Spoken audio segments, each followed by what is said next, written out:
Do you feel like you're drowning in paper clutter, almost like you're clearing paper, you're recycling it, you're throwing it away every day, and more is cropping up, and you just can't get on top of it? This was happening to me too. I have dealt with paper clutter over the years. So today I'm sharing why it's happening, but most importantly, I'm sharing what you can do about it and get rid of your paper clutter forever. This video was the most highly requested from you guys, so I'm excited to be doing it today. So let's jump in. I'm gonna start with something that has to be said.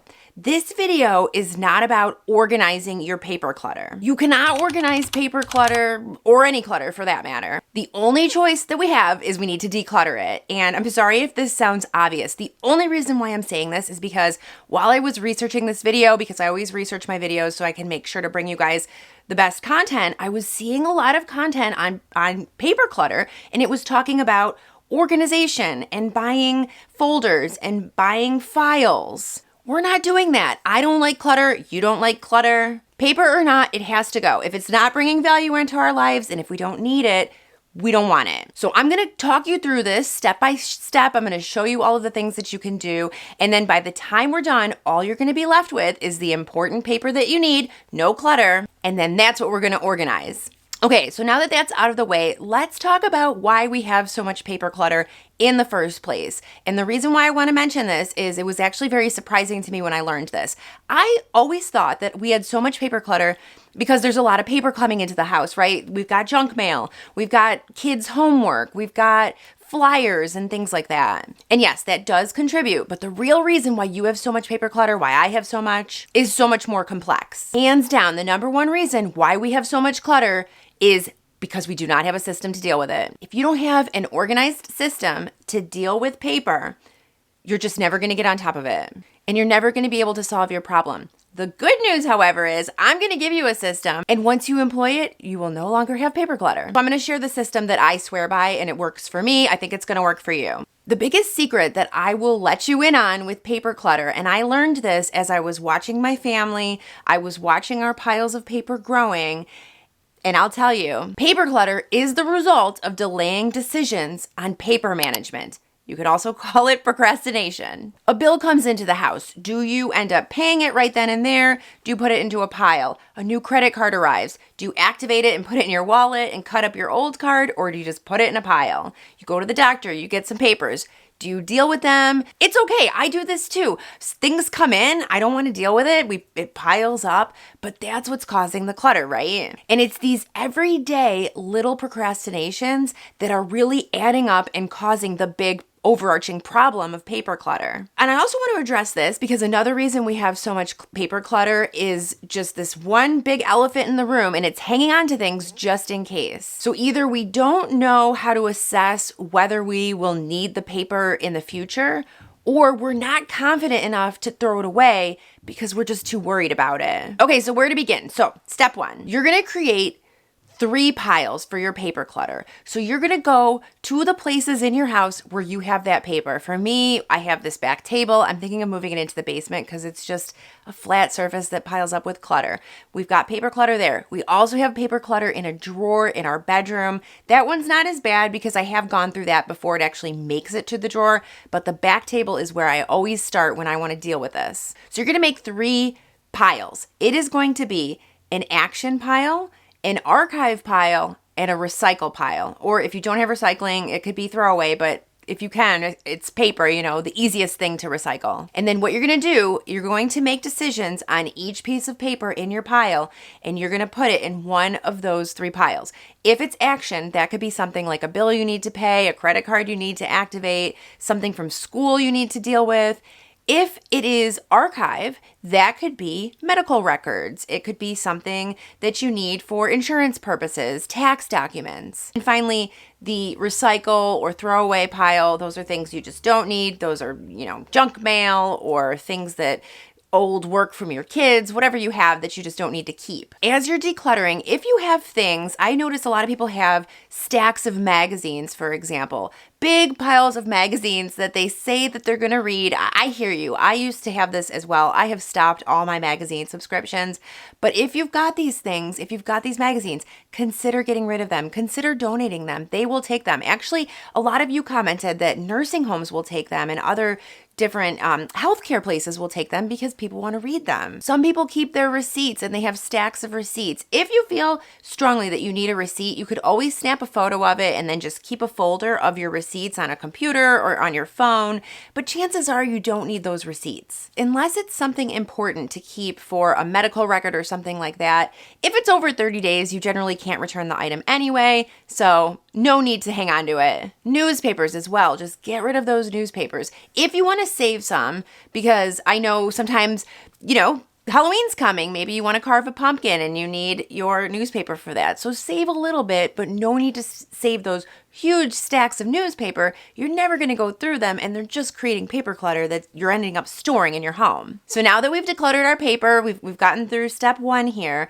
Step 2 is going to be all about the system. So this works for me, and let me kind of break it down. First and foremost, I digitize everything that I can. I do not like to have stacks of paper.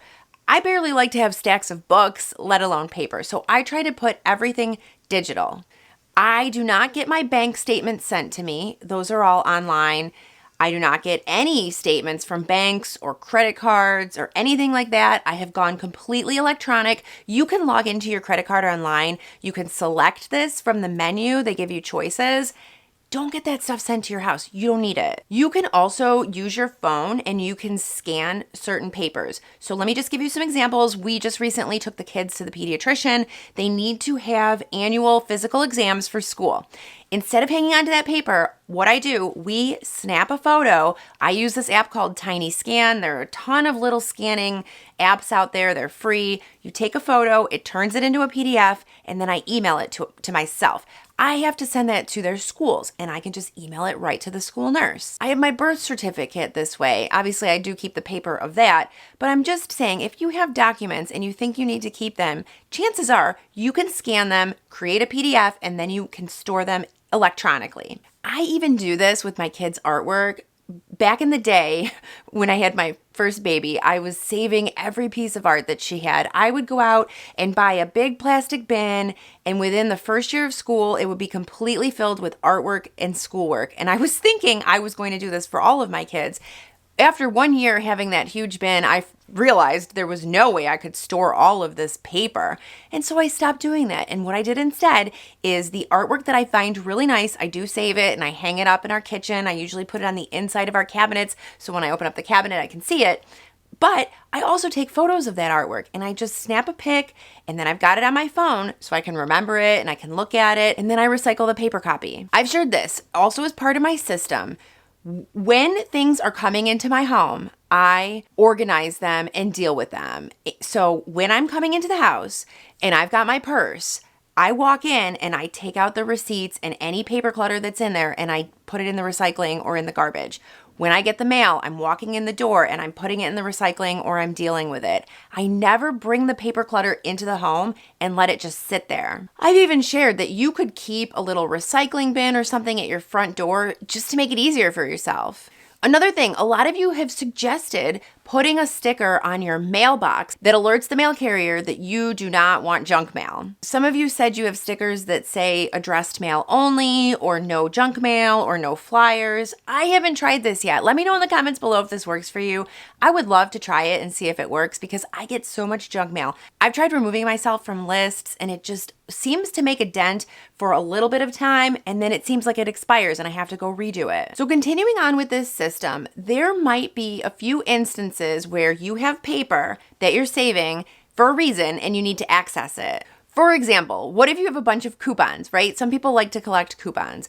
One thing that I have found that really helps with this is to use binders. So you can have a binder, and this can be certain papers. If you've got medical records, dental records, put them in a binder and label them. Then you have them in the binder. You could punch holes in them. You could see the records. You could see everything. A lot of people do this with coupons as well, which is cool. You know, you've got your binder and then you have those clear plastic sleeves and you put the coupons in there and then you can keep track of them and actually use them. It's so much better than just having them in a pile. You can actually see them and flip through them in the binder. And if you don't want to get the binder, they actually have these accordion files. My kids use them for their homework. I think these are really good to store medical things or coupons, whatever it is that you're storing. I think the accordion folder is a great option.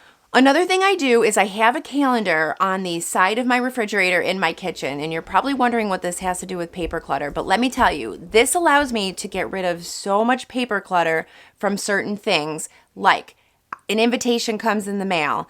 I can just transfer what's on that invitation onto the calendar so that I have it there. Maybe an appointment card, there's a dentist appointment coming up. I can put that dental appointment information, write it onto the calendar, and then get rid of that paper card. This way I could see it at a glance on the calendar and there's no additional paper lying around. Okay guys, these are the things that I do to get rid of paper clutter. Remember what I said, you cannot organize your paper clutter.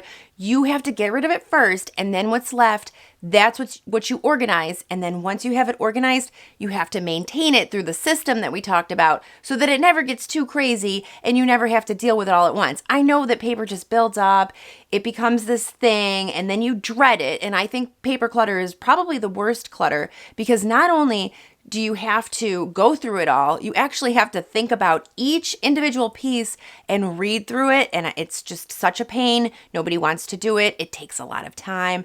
But if you can just get yourself to go through it and get it done and then implement the system, then you'll never have to go through sorting tons and tons of paper again.